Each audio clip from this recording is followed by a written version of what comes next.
do a soft goods rebuild on it. Okay. If you take it apart, does not mean that you have to replace all the soft goods. Okay. You know, you don't have to. Question, what type of chemical would you be using for cleaning and pre-lubing everything back together, no lube going back together, what's the Okay, chemical? usually when you get a repair kit, they will give you a little bit of the grease that goes with it. Cleaning, I use brake cleaner. Just Brake brake cleaner, cleaner, give it time to dry before you put the soft goods in. Install As it. far as the grease goes, and if you're somebody who's going to repair these often, they give you grease to go with it, but they give you just enough. So if they don't give you a lot, it's molded, SHC 220 is what they So that's recommend. not petroleum based? No, I think it is a Okay. synthetic. Something like that. So it's just, this is what they recommend to be used I for can't see it. it, yeah. A two, if you're only The doing vaccines? pilots, this This is tube only a this single size block, will you like the last double you block. years. If you're doing valve repairs and stuff like that, See, it will. That's important, because like when you grab like a I'm curious. roll if of there was a brake channel with there. petroleum base on, Wouldn't that let go? Right. on the yeah. O-rings, we're gonna trash our own units. Correct. I And put them together. nothing on here, with the exception of this screw here. Jesus And Christ, then thanks. if he lifts this off here, there is a bearing under here that this twist on.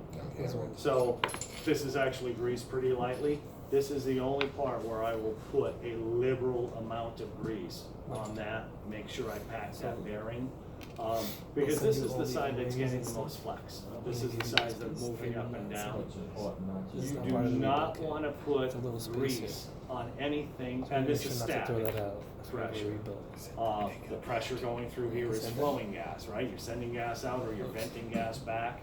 So anything that is going to be in contact with not moving really gas, space at all. you don't want to put grease on it, because if you do have contaminants in your gas, it is slowly going to start gathering on that. It's going to turn that into sticky, and that's when you're going to get problems with the balance valve where it's going to start sticking.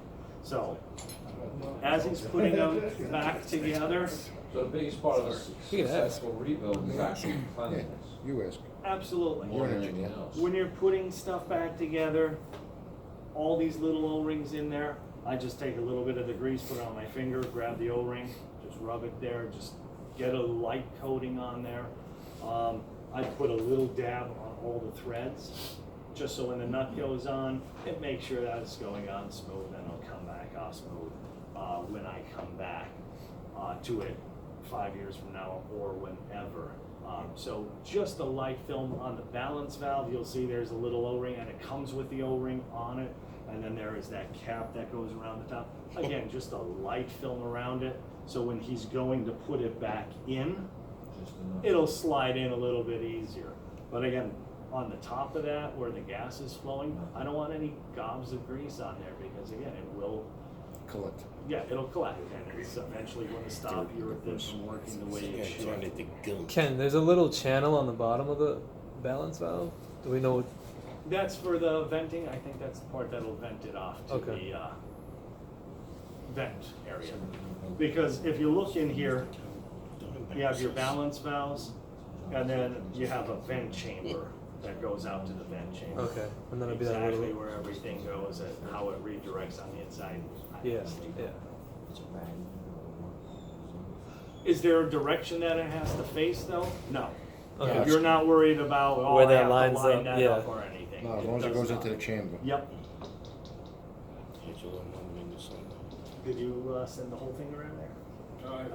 So when he's sending that around, and I'll show you when he brings it What? back, you get a new balance I like valve. that, yeah. So you'll get every part except that little spacer With the that screen goes around it? inside the screen. Do you get the screen though? You get the screen, But but no you spacer. don't get that little spacer in the Why? kit. Why, I don't know. So Yeah, don't rip you it know apart that's and be going for like throwing your parts away. You lose the spacer, it's $1,000. So don't throw that away when you're taking it apart. And a matter of fact, if you're just doing a maintenance on one of these, I always like, if I do a rebuild, I'll save the parts. As long as they look good, I'll save the parts. I'll write on the kit that it's a used kit, but I'll give it back to the customer and say, hey, just keep this on the side. If you need it in an emergency, I would use it. You know, so again, if you do make it. So you don't want to save every kit because you're going to wind up with a whole stack of kits after a while. Oh, they don't throw anything out. But You don't throw make anything sure out. We'll be getting another container. just make sure you mark it as a used kit so you don't accidentally. Right now, Gary has 72 chisels in his truck that will flathead screwdrivers.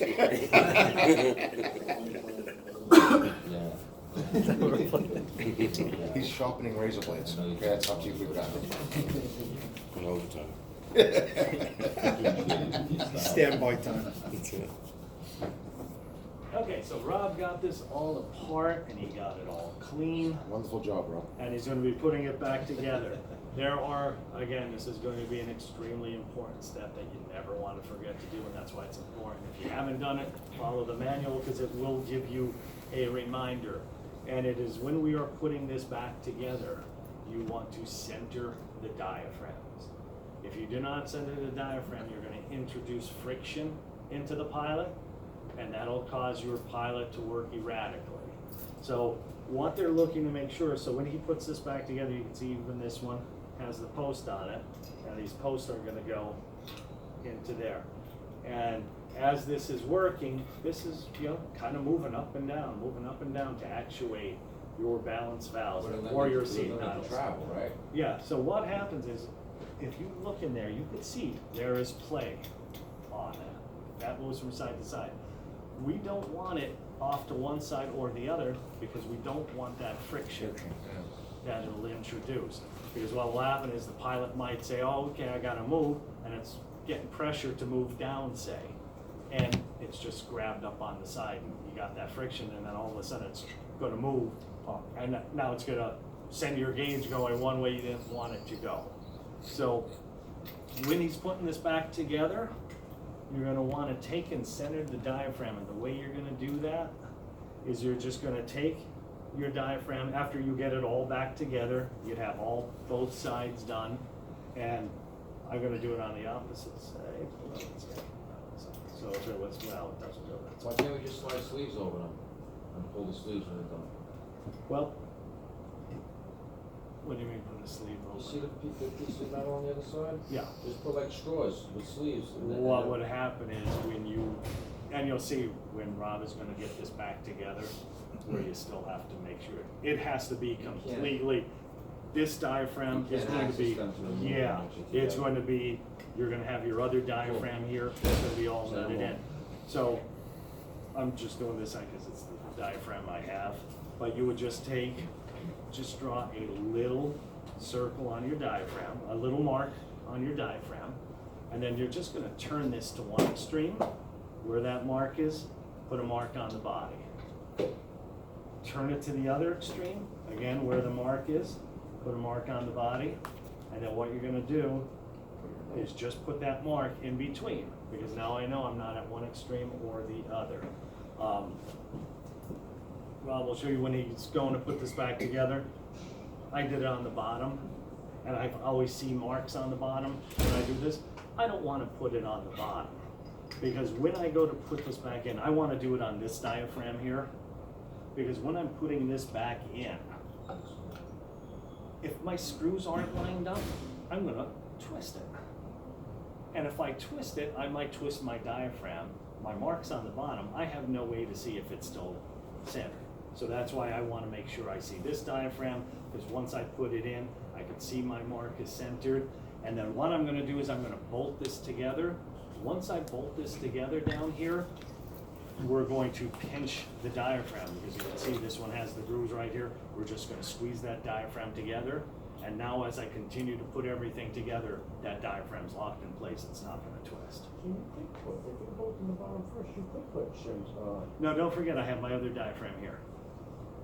So I have this whole section, I have my other seat that's gonna be on here. And that'll all Yeah, be together. and then I'm before- gonna have my diaphragm and my nut. That'll Yeah, all be that'll all be before? together before Oh, okay. I center my diaphragms. Yeah, because again, before I could put that on, I gotta check to to make sure it's centered. And again, if I can't see that mark down there to see that it's still centered, I may not know. And you can see, without being bolted on the other side, I got play. Once I screw it together with that, it's locking that, so it's not gonna drift as much. So, once we get into rebuilding, setting the pilot, we'll see how to test for that friction. So Rob's just gonna go through, he's going to put everything back together the way he took it apart. Replacing O-rings as he's going along, replacing the diaphragms as he goes along. There are these little washers that go, wherever you see grooves on these, groove always goes towards the diaphragm.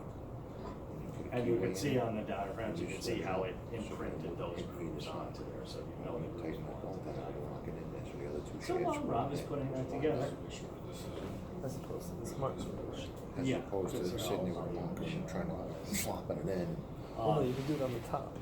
No, get it on the- Rob was just clarifying which way does this go in. You'll see one side Before he puts it in. is bigger than the other. It won't fit that way if you go to the other. So it'll only go in the one way. These aren't too bad to do because I only have the one. But if on the double acting, again, there's two of these, exact same thing. The other one would just be right up against it. It still just goes in one way. You can't, it's not like you're sticking one in from one end, the other one in from the other. Both have to go in the same way. The one thing you want to be careful when you're doing it, especially on the double, the single's not too bad, is to make sure that when you're putting it in, if you get any resistance, don't fight it. You know, it should slide in relatively smoothly. The only thing I see happen sometimes is that this screen and this wafer, when you're putting them, they might come disconnected. So if you're getting any resistance and you're like, oh man, that's not going in, just take it out and make sure that it looks like that. And usually on the double, it's, you know, I just kind of hold it up, line them up, and then just start pushing them in. And it'll stop once you get to the other side. It'll just stop moving. So you don't want to, you know, let me see if I can get that in all the way. I have different size sockets that I keep in my bag. Again, if you do it enough. I need my bag. Yeah, just having stuff like, Mikey's because bag. sometimes you go to push those out and they're tough to get out.